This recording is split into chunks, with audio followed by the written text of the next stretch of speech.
नमस्कार, मैं हूं आपके साथ अवंतिका अवस्थी। आप देख रहे हैं के न्यूज इंडिया। हम बात करेंगे उत्तराखंड की खबरों पर। खबर पौड़ी से है, जहां जिले के बीरोखाल ब्लॉक में जंगली मशरूम का सेवन करने से 8 लोगों की तबीयत बिगड़ गई। आनंद फानम में सभी मजदूरों को सामुदायिक स्वास्थ्य केंद्र बीरोखाल में भर्ती कराया गया।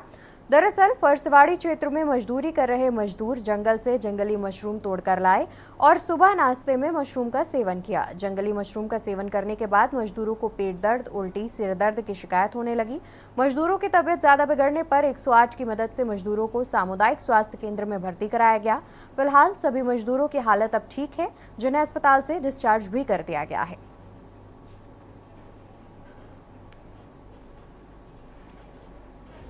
फरसाड़ी हमारा क्षेत्र, तो वहाँ पे कुछ लोग मजदूर काम कर रहे थे, तो 8 लोग उनमें से ऐसे थे जिन्होंने मशरूम कहीं से जंगल से तोड़ करके और खाया सुबह बना करके। उसके बाद उनको अचानक उल्टी, दस्त, सिर में दर्द, उनका बीपी बढ़ गया, बेचैनी हुई। तब उनको सीएससी हमारी बीरोखाल लेकर के आए थे। वहाँ उन सभी का इलाज किया गया। 2 दिन तो डिस्चार्ज हो गया। अभी सबकी स्थिति सब खतरे से बाहर है।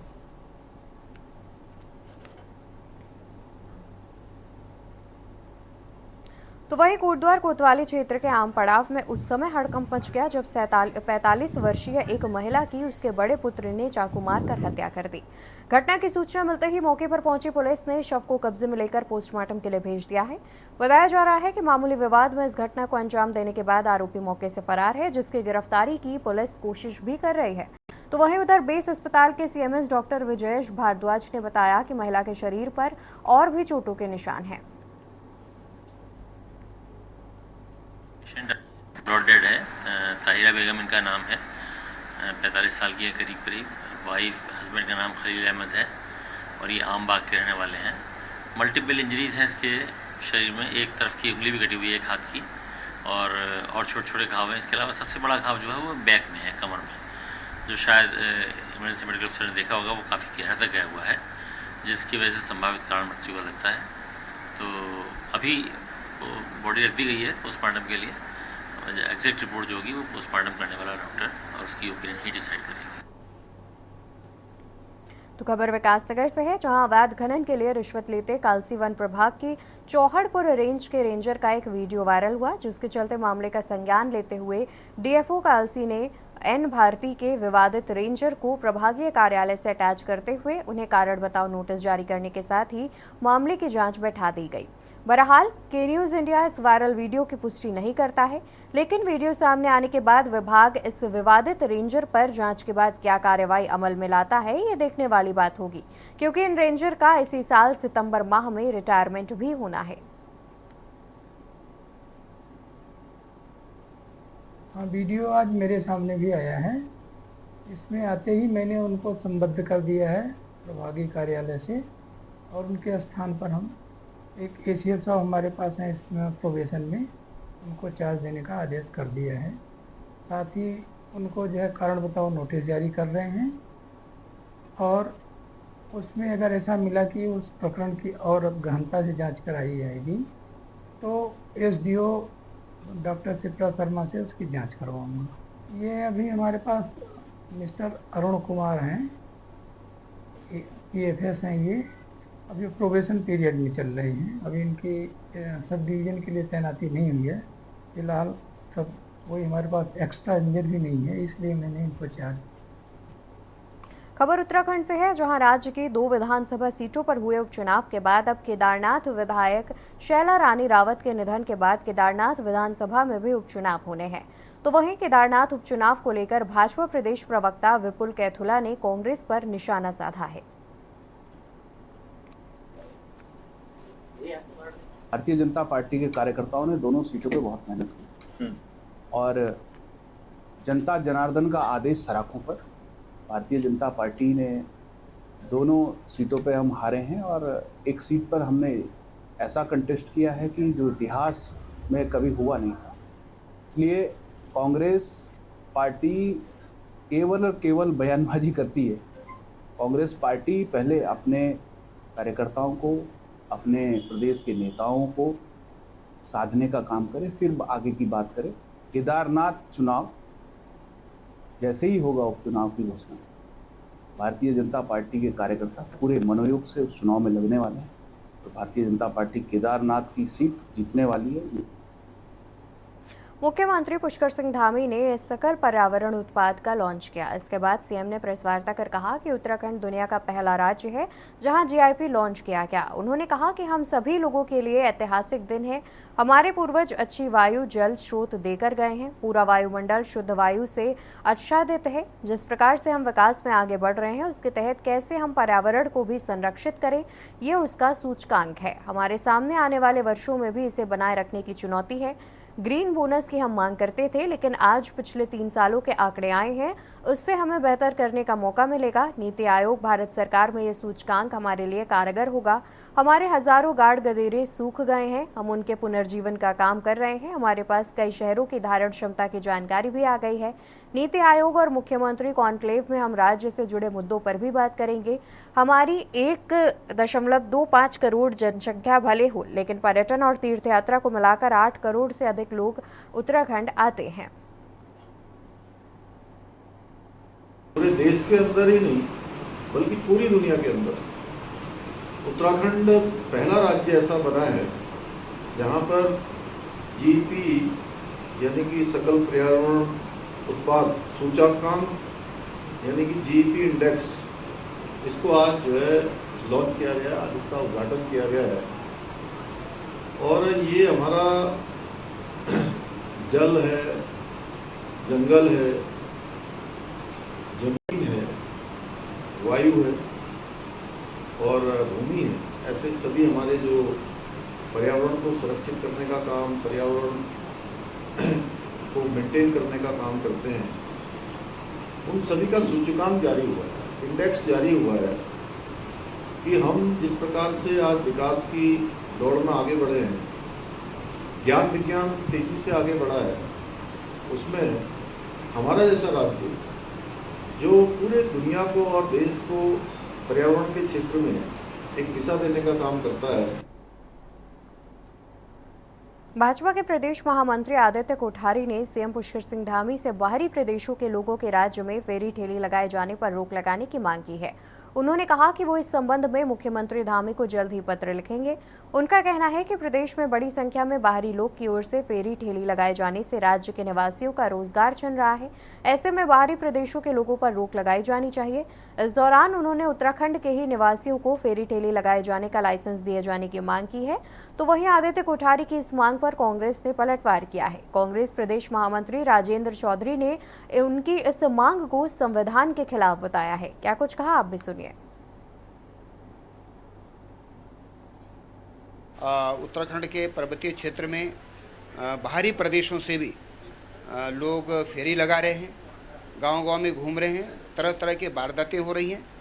बल्कि मैं इससे एक कदम आगे, मेरा जो व्यक्तिगत विचार है, मैं भी मुख्यमंत्री जी को पत्र भी इस संबंध में लिखूंगा कि जो उत्तराखंड के निवासी हैं उन्हीं के ही लाइसेंस बने, उन्हीं के ही परमिट बने, और उत्तराखंड के जो निवासी नहीं है उनको फेरी लगाने का, ठेली लगाने का अधिकार, प्रमाण पत्र, लाइसेंस, उनको उत्तराखंड में बिल्कुल पाबंदी कर देना चाहिए, उनको बैन करना चाहिए। और जो यहाँ के लोग हैं, वो इच्छुक लोग हैं ठेली लगाने के, वो फेरी करने के इच्छुक हैं, उत्तराखंड के निवासी हैं, उनको रोजगार का अवसर मिलना चाहिए, उनको प्रोत्साहन दिया जाना चाहिए। और मैं देख रहा हूँ कि देहरादून में है, हरिद्वार में है, काशीपुर में, हल्द्वानी में, ऋषिकेश में है, बाहरी प्रदेशों के लोग आकर के यहाँ इस प्रकार का जो कैश रोजगार है पर डे का, इसमें जो है वो लोग हैं, हमारे लोगों का रोजगार छीन रहे हैं। तो मैं मुख्यमंत्री जी से यह भी आग्रह कर रहा हूँ कि ये अच्छा कदम है उनकी पहचान करने का, लेकिन पहचान करने के साथ साथ में केवल उन्हीं को परमिट दिए जाएं जो यहाँ के निवासी। आदित्य कोठारी जी ने माननीय मुख्यमंत्री और प्रदेश के अध्यक्ष जो हैं भाजपा के भट्ट जी, उन्हें बाहर से जब नेता मंगलौर में आयोजित किए, करतार सिंह भड़ाना जब क्यों नहीं कहा उन्होंने, इन्वेस्टर समिट क्यों कर रहे हैं, बाहर की कंपनियों को, गुजरात की कंपनी को जो है सारे उत्तराखंड का खनन दे दिया। जब आदित्य कोठारी जी कहाँ सो रहे थे? आदित्य कोठारी जी जब कहाँ थे? जब रोपवे का और सब काम जो है वो गुजरात की कंपनियों को दिया जा रहा था। आदित्य कोठारी जी भ्रमित हैं, उन्हें असलियत की जानकारी नहीं। अगर कोई गरीब आदमी आके यहाँ काम कर रहा है, अगर हमारे सनातन धर्म के जो प्रहरी हैं, ये जो कांवड़िया हैं, अगर उनकी सेवा कर रहा है तो इसमें क्या अपराध है? क्या उत्तराखंड के लोग दिल्ली देहरादून उनसे बाहर नहीं है? दिल्ली में नहीं है, बम्बई में नहीं है, पंजाब में नहीं है, हर राज्य में? इस तरह की बात कहना ये उत्तराखंड की छवि को धूमिल करने वाला बयान है। यूपी की तर्ज पर अब उत्तराखंड में भी कावड़ मेले के दौरान लगने वाले सड़क किनारे अस्थायी दुकानों के मालिकों और इनमें काम करने वालों को अपना सत्यापन कराना होगा। दरअसल कावड़ मेले के दौरान सड़क किनारे लगने वाले अस्थायी ढाबों और होटलों के मालिक गैर हिंदू होते हैं और तो और खाना परोसने वाले भी गैर हिंदू होते हैं, जिसके चलते कई बार कावड़ मेले के दौरान विवाद की स्थिति आ जाती है। ऐसे में बीते दिनों यूपी में कावड़ मेले के दौरान इन अस्थायी दुकानों के बाहर प्रोप्राइटर का नाम लिखाना जरूरी कर दिया गया है और इसके बाद उत्तराखंड में भी इन अस्थायी दुकानों, होटलों और ढाबों के मालिकों और काम करने वालों का सत्यापन करना शुरू कर दिया गया है। देखिए, लगातार कांवड़ के टाइम में कई बार जो ऐसी शॉप्स हैं उसको लेते हुए लगातार कई बार विवाद की स्थिति हो जाती है, क्योंकि उसमें प्रोप्राइटर्स का नाम नहीं लिखा होता है और कई बार कांवड़ यात्री इस बात को लेकर आपत्ति भी करते हैं। तो इस संबंध में हरिद्वार पुलिस जितने भी कांवड़ पटरी या कांवड़ के जो हाईवे है इसके निकट जितनी भी शॉप्स हैं, रेस्टोरेंट हैं, होटल ढाबे हैं और जो रेडी ठेली वाले हैं, उनका सबका सत्यापन करके जो उनके प्रोप्राइटर्स के नाम हैं उसको उसमें इंगित करने के लिए हम लोग जोर दे रहे हैं। साथ में जो उनके QR कोड्स हैं उसको भी उसमें इंगित करने की जरूरत है। चाहे उत्तर प्रदेश हो या उत्तराखंड हो, जब हम लोग की मीटिंगें होती हैं उसमें जो तय होता है उसी आधार पे दोनों स्टेट्स में हम लोग कार्रवाइयाँ करवाते हैं। जैसे जितने ढाबे वाले हैं, जितने खाना परोसने वाले लोग हैं, जिन्होंने अपने छोटे छोटे ढाबे बना रखे हैं, अगर उन लोगों ने अपना नाम प्रदर्शित नहीं कर रखा, टेलीफोन नंबर प्रदर्शित नहीं कर रखा है और ऐसे लोगों का एक तो हम सत्यापन हम लोग कराते हैं। खबर लक्सर से है, जहां हरिद्वार प्रशासन कावड़ यात्रा को लेकर की गई सभी व्यवस्था दुरुस्त होने के दावे कर रहा है, तो वहीं दूसरी ओर प्रशासन के इन दावों की पोल या खस्ताहाल पड़े पुल और हाईवे के दोनों ओर से टूटी पटरियां खोल रही हैं। ये तस्वीरें रुड़की लक्सर मार्ग की हैं, जहां डोसनी फ्लाईओवर के कुछ जोड़ खराब हो चुके हैं। फ्लाईओवर के ऊपर पर बनी सड़क को जोड़ने वाली लोहे की पट्टी टूट चुकी है, तो वहीं दूसरी ओर लक्सर स्टेट हाईवे पर हुसैन गांव लेकर बसेड़ी काली मंदिर और सुल्तानपुर तक हरिद्वार स्टेट हाईवे की दोनों ओर की पटरी जगह जगह से टूट चुकी है। पिछली बार आई भीषण बाढ़ में यही तस्वीरें थी, तब से अब तक यहां कोई भी काम नहीं किया गया है। आपको बता दें कि कावड़ यात्रा के दौरान भारी संख्या में शिव भक्त बड़े बड़े वाहनों के साथ इसी मार्ग से होकर हरिद्वार गंगा जल लेने पहुंचते हैं, जहां ऐसी स्थिति में कोई बड़ी घटना भी घट सकती है।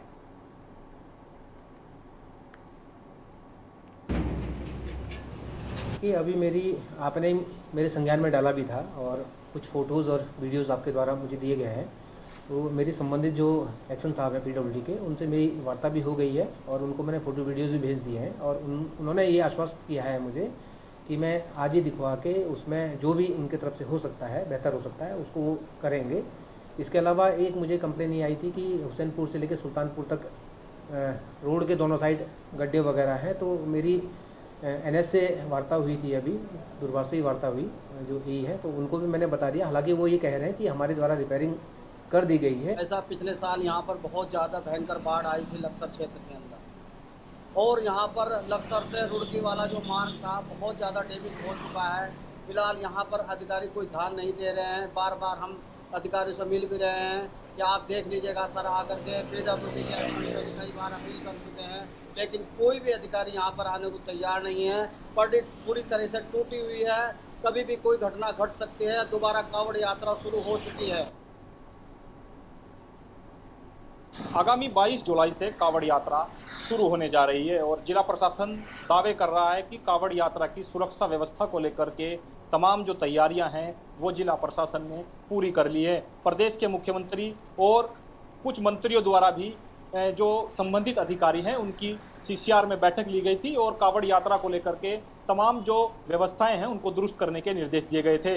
हालांकि क्या व्यवस्था दुरुस्त कर ली गई है, हम लक्सर हरिद्वार स्टेट हाईवे पर मौजूद हैं और हम दिखाएंगे। ये कावड़ पटरी मार्ग है, यहाँ से हजारों लाखों नहीं बल्कि करोड़ों श्रद्धालु जो है इसी रूट से हरिद्वार गंगा जल लेने पहुँचते हैं। मैं कैमरामैन से कहूँगा जरा दिखाएंगे, यही वो कावड़ पटरी का रूट है जो यानी कि लक्सर रुड़की स्टेट हाईवे की जो हालत है वो साफ तौर पर देखी जा सकती है कि जिला प्रशासन के किए गए कार्य कितने सुरक्षित हैं। कावड़ यात्रा क्या इसी मार्ग से होकर गुजरेगी, क्या वो सुरक्षित रहेगी, क्या फिर इसी मार्ग से होकर के उन्हें इसी तरीके से हादसों का शिकार होना पड़ेगा, क्योंकि जिस तरीके से प्रशासन दावे कर रहा है कांवड़ यात्रा को सुरक्षित सकुशल संपन्न कराने को लेकर के, ये साफ तौर पर दिखाई दे सकती है कि जो विभाग की लापरवाही है वो किस हद तक जो है कहाँ तक पहुँचेगी। क्योंकि पिछली बार भीषण बाढ़ ने ये हाईवे के दोनों साइड की जो पटरी है वो ध्वस्त कर दी थी, तब से लेकर अब तक इस टावर पटरी पर कोई भी कार्य नहीं किया गया। हालांकि सरकार द्वारा इसका बजट भी जारी किया गया, लेकिन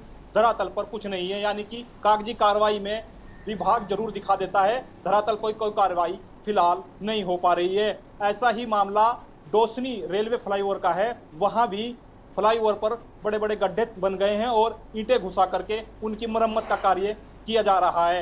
एनएच दावे कर रहा है कि कांवड़ यात्रा को लेकर तमाम जो पुख्ता इंतजाम हैं वो पूरे कर लिए गए हैं, लेकिन साफ तौर पर लक्सर रुड़की स्टेट हाईवे और लक्सर हरिद्वार स्टेट हाईवे के तमाम दोनों एनएच के तरफ इसी तरीके से पटरी ध्वस्त पड़ी हैं। साफ तौर पर यह विभाग की लापरवाही है। ये कहा जा सकता है कि कांवड़ यात्रा क्या इस तरीके से सकुशल संपन्न होगी। कैमरा पर्सन के साथ के न्यूज इंडिया, लक्सर। तो वहीं श्रावण मास के महीने में शुरू होने वाली कांवड़ यात्रा 22 जुलाई से शुरू हो रही है। इसको लेकर के प्रशासन तैयारियों में भी जुट गया है। शिव भक्तों की आस्था की कांवड़ यात्रा, जिसमें प्रतिवर्ष लाखों शिव भक्त और श्रद्धालु हरिद्वार और ऋषिकेश नीलकंठ महादेव मंदिर पर जलाभिषेक और पूजा करने के लिए पहुंचते हैं, जिनकी सुरक्षा व्यवस्था के साथ अन्य व्यवस्थाओं को भी प्रशासन द्वारा किया जाता है। इस वर्ष भी कांवड़ मेले को लेकर प्रशासन तैयारियों में जुट गया है। जिलाधिकारी सोनिका सिंह ने ऋषिकेश पहुंचकर नगर निगम सभागार में विभिन्न विभागों के अधिकारियों के साथ बैठक की है, जिसमें अधिकारियों को बिजली, पानी, स्वास्थ्य और पार्किंग जैसी व्यवस्थाओं को समय पर दुरुस्त करने के लिए निर्देश दिए हैं। और उसी के साथ ही IDPL ग्राउंड में कांवड़ियों के वाहनों के लिए पार्किंग की व्यवस्था की गई है, जिसमें बिजली, पानी, स्वास्थ्य कैंप की व्यवस्था भी की जाएगी। तो वहीं ट्रैफिक व्यवस्था को भी दुरुस्त करने के लिए पुलिस अधिकारियों को निर्देश दिए गए हैं। कांवड़ यात्रा, जैसे कि आपको पता है, हरिद्वार का लगभग 30% यात्री हमारे पास आता है, जो विभिन्न जगहों जैसे नीलकंठ है, गंगोत्री है, अन्य 4 धाम जगह है। तो ऋषिकेश ही एक मुख्य शहर पड़ता है जिससे होकर जाता है। इसके लिए विभिन्न विभागों के साथ हमारी पूर्व में भी कई बैठकें हो चुकी हैं। तो जो हमारा जैसे वन विभाग है, जिला पंचायत है, चिकित्सा विभाग है, जल संस्थान है, विद्युत विभाग है, इन सभी को निर्देश दे दिए गए हैं कि अपने अपने विभागीय कार्यों को ये लोग करते रहेंगे। जैसे IDPL पार्किंग अभी हम लोगों ने चयनित किया है, जिसमें विद्युत विभाग द्वारा लगभग 60 से 70 पोल लगाए जाएंगे। जिला पंचायत को निर्देशित किया गया है कि अपने जितना भी रूट पड़ता है उसमें लाइटिंग करेंगे और उसमें शौचालय लगाएंगे। विभागों को बुलाया था क्योंकि समय कम रह गया है। ऑलरेडी हम एक मीटिंग कर चुके हैं और ये उसी के क्रम में SSP साहब ने भी एक मीटिंग की थी और अब मेरे द्वारा भी हमारी पूरी टीम यहाँ पे आई हुई है और सभी को ये बता दिया गया है कि किस तरह से यहाँ पे व्यवस्थाएं करनी है। हम हर साल करते हैं व्यवस्था, नगर निगम, जल संस्थान, जल निगम, पुलिस विभाग हो गया हमारे जो ARTO साहब हो गए, सभी लोग, मतलब रोड्स भी हो गई हमारी सारी व्यवस्थाओं के लिए हमने इंस्ट्रक्शन दिए हैं और हम लोग पूरी तरह से तैयार हैं कि हम जो हमारे स्वागत करें। तो वहीं देवभूमि उत्तराखंड में श्री केदारनाथ मंदिर का दिल्ली में शिलान्यास करने पर बवाल लगातार जारी है। विपक्ष की ओर से एक ओर जहां राज्य सरकार का पुतला फूंका जा रहा है, तो वहीं दूसरी ओर कांग्रेस इसी मुद्दे को लेकर फ्रंट फुट पर आर पार की लड़ाई के लिए सामने आ गई है। इसी कड़ी में कांग्रेस ने 24 जुलाई से केदारनाथ धाम बचाओ पैदल यात्रा निकालने का भी फैसला लिया है। साथ ही यात्रा का प्लान भी तैयार कर लिया है। कांग्रेस ने केदारनाथ धाम दिल्ली ट्रस्ट के नाम पर सवाल खड़े करने के साथ ही मुख्यमंत्री के द्वारा प्रदेश की जनता से माफी मांगने और जल्द से जल्द केदारनाथ धाम की शिला दिल्ली से वापस उत्तराखंड लेकर आने की भी मांग की है।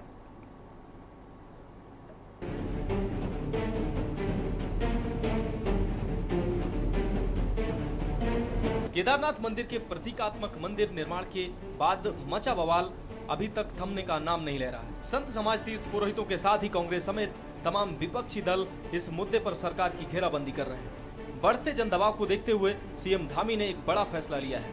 दरअसल देर शाम तक चली कैबिनेट बैठक में यह निर्णय लिया है। इसके तहत अब उत्तराखंड के धामों, मंदिरों और ट्रस्टों के नाम का उपयोग करने पर सख्त कार्रवाई की जाएगी। साथ ही भारतीय ज्ञान परंपरा के अध्ययन, संरक्षण और प्रसार के लिए राज्य में अब सरकारी विश्वविद्यालयों में सेंटर फॉर हिंदू स्टडीज की स्थापना भी की जाएगी। धामी कैबिनेट ने इन दोनों महत्वपूर्ण फैसलों का सत्ता पक्ष ने स्वागत किया है, जबकि विपक्ष का कहना है कि उनके दबाव में आकर मुख्यमंत्री को ऐसे फैसले लेने पड़ रहे हैं। और हमारे जो कुछ प्रमुख मंदिर हैं प्रदेश के, उनके बारे में उनके नाम या उनको जो संचालन करने वाली समिति है या ट्रस्ट है, उनसे मिलते जुलते नामों को लेकर के जो कई कतिपय ट्रस्ट और समितियां गठित की जाती हैं, उसको रेगुलेट करने के लिए कड़े कानून बनाने का माननीय मंत्रिमंडल द्वारा आज निर्णय लिया। हिंदू जो आइडियोलॉजी है ये एक जीवन पद्धति है और मैं समझता हूँ कि इस जीवन पद्धति को सनातन भी हम कह सकते हैं, सनातन संस्कृति भी कह सकते हैं। और हजारों वर्षों से जो सनातन संस्कृति, सनातन जीवन पद्धति चल रही है, इसका अध्ययन तो निश्चित रूप से होना चाहिए और इससे हमारे जीवन स्तर में सुधार भी आएगा। और जो कई वर्षों के, हजारों वर्षों के जो अनुभव है जीवन जीने के, जीवन को और अधिक सुखमय बनाने के, यह नई पीढ़ी को सीखने का, जानने का अवसर मिलेगा। तो यह एक ऐतिहासिक कदम है, सराहनीय कदम है। सरकार को शिक्षा का स्तर बढ़ाने के लिए कई और मामलों में स्टडी करने की आवश्यकता है। आज हमारे देश के अंदर इतने प्रतिभावान छात्र हैं, उनको सिर्फ धर्म राजनीति के चक्कर में ना डाला जाए, क्योंकि जो अपने धर्म की शिक्षा है, जो जिस वर्ण से आदमी आता है, जिस धर्म से आता है, उसको शिक्षा वहाँ पे मिलती है। बेहतर होता कि अगर वहाँ पे छात्रों के भविष्य के निर्माण के लिए इंजीनियरिंग पढ़ाई जाती, मैकेनिकल इंजीनियरिंग पढ़ाई जाती, या मतलब एग्रीकल्चर के बारे में कुछ पढ़ाया जाता। देश विदेश में जो स्टडी होती है, किस प्रकार से वहाँ पे स्टडी हो रही है, उनके बारे में अगर पढ़ाया जाता तो बहुत बेहतर होता। एक और जहां राज्य के मुख्यमंत्री पुष्कर सिंह धामी कड़े फैसले लेकर मंदिर निर्माण पर मचे बवाल को थामने की कोशिश कर रहे हैं, तो वहीं दूसरी ओर कांग्रेस इस मुद्दे को लेकर फ्रंट फुट पर आर पार की लड़ाई के लिए आ गई है। इसी कड़ी में कांग्रेस ने 24 जुलाई से केदारनाथ धाम बचाओ पैदल यात्रा निकालने का फैसला लिया है। साथ ही यात्रा का प्लान भी तैयार कर लिया है। कांग्रेस ने केदारनाथ धाम दिल्ली ट्रस्ट के नाम पर सवाल खड़े करने के साथ ही मुख्यमंत्री द्वारा प्रदेश की जनता से माफी मांगने और जल्द से जल्द केदारनाथ धाम की शिला दिल्ली से वापस उत्तराखंड लेकर आने की मांग की है। ऐसा न करने तक आंदोलन जारी रखने को कहा है। वहीं भाजपा का आरोप है कि केदारनाथ उपचुनाव में लाभ लेने के लिए कांग्रेस पदयात्रा निकाल रही है। केवल सत्ता और सत्ता के लिए दुष्प्रचार, यह कांग्रेस का एक तंत्र रहता है। और मुझे आश्चर्य इस बात की है कि मैं कल 2 दिन से देख रहा हूँ कि करण मेहरा जी ने अब गणेश गोदाल जी को आगे कर दिया है। जब यात्रा निकल रही थी करण मेहरा जी आ गए, अब जब इतना बड़ा निर्णय हो गया तो अब गणेश गोदाल यात्रा निकालेंगे तो जनता क्या जवाब देगी कि समर्थन की यात्रा की विरोध की यात्रा की, धाम शब्द का जो निर्णय लिया उसका विरोध कर रही है कांग्रेस, इसका जवाब जनता देगी। जनता पार्टी के प्रदेश अध्यक्ष केदारनाथ मंदिर में कांग्रेस के रूप पर क्या कह रहे हैं, क्या नहीं कह रहे हैं, लेकिन हमें संत क्या कह रहे हैं, शंकराचार्य क्या कह रहे हैं, तीर्थ पुरोहित क्या कह रहे हैं और जो सनातन प्रेमी क्या कह रहे हैं, हम तो उनके संतुष्टि के लिए अपना कार्यक्रम चला रहे हैं कि आखिर सनातन की मनमानी व्याख्या, हमारे ज्योतिर्लिंगों के साथ मनमानी छेड़छाड़ जो लोग कर रहे हैं वो किस आधार पर कर रहे हैं। और मुख्यमंत्री जी क्या सोच करके केदारनाथ धाम ट्रस्ट के कार्यक्रम में दिल्ली गए। अब भले ही सरकार जब फंस गई है तब सफाई दे रही है, लेकिन ऐसा कृत्य होना ही नहीं चाहिए था। और अब तो नया एक मामला सामने आ गया है कि तेलंगाना में भी जो लोग केदारनाथ मंदिर की स्थापना कर रहे हैं वो भाजपा से ही जुड़े हुए हैं। कुल मिलाकर देवभूमि उत्तराखंड में श्री केदारनाथ मंदिर का दिल्ली में शिलान्यास करने के बाद से मचा बवाल थम नहीं रहा है। तमाम तीर्थ पुरोहित, संत समाज के साथ ही विपक्षी दलों ने भाजपा पर हमला बोल रखा है। वहीं कांग्रेस इस आग को फिलहाल शांत करने के मूड में दिखाई नहीं दे रही है। अब सवाल यह है कि तमाम कड़े फैसले लेने के बाद भी कांग्रेस की ये पदयात्रा आखिर किस बात के लिए है? क्या कांग्रेस का ये हंगामा केदारनाथ उपचुनाव की जीतने की वजह है? Uttarakhand desk report.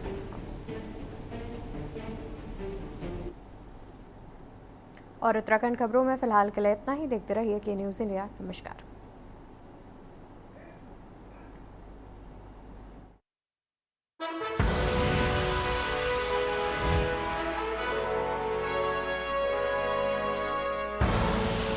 आप देख रहे हैं के न्यूज़, खबरों का सारथी।